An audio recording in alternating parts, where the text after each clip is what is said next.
Kidlat News Updates. Mga balita ngayon, 3 pulis guilty sa pagpatay kay Kian De Los Santos ayon sa Korte Suprema. Kaso laban kay Atong Ang kaugnay ng missing sabongeros na isampana. Number coding scheme sa Metro Manila suspendido mula December 23 to 25 at December 29 to January 2. Toll sa SMC-owned skyways at expressways sa bisperas ng Pasko at Bagong Taon, libre ayon sa SMC.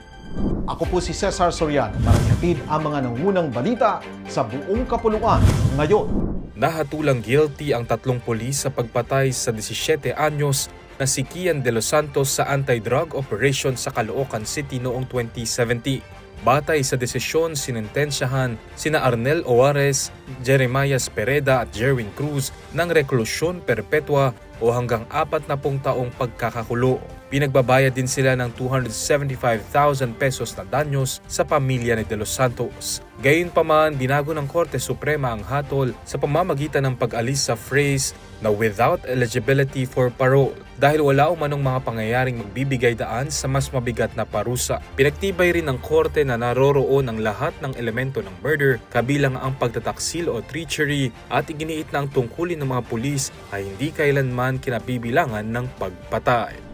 Kinumpirma ng Department of Justice o DOJ na formal lang na isampa ang mga kasong kidnapping with homicide at kidnapping with serious illegal detention laban sa negosyanteng si Atong Ang at iba pang individual kaugnay ng pagkawala ng mga sabongero.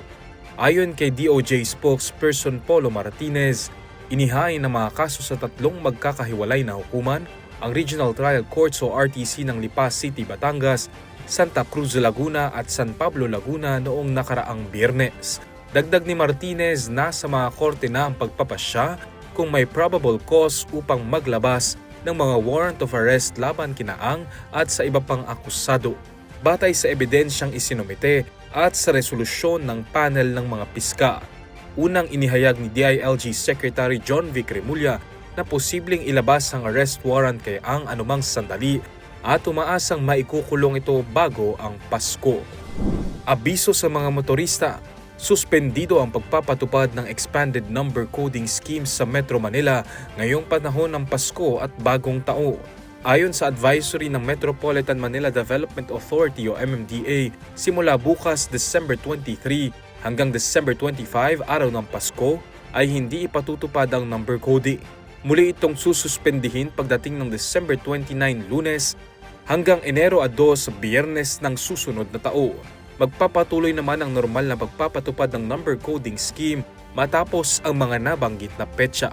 Samantala, inanunsyo ng San Miguel Corporation na libre ang toll sa Skyway System, NAIA Expressway o NAIA X, Star Tollways, at Tarlac Pangasinan La Union Expressway o TPLEX sa bisperas ng Pasko at Bagong Taon mula 10 p.m. hanggang 6 a.m. Ipatutupad ang toll waiver upang matulungan ang mga motorista na makabiyahe pa uwi sa kanilang mga pamilya lalo na sa gabi ngayong holiday season. Para sa Kidlat News Channel, ako si Renzelin nag-uulat. Ako po si Cesar Soriano, kasama nyo sa bawat pagputok ng balita.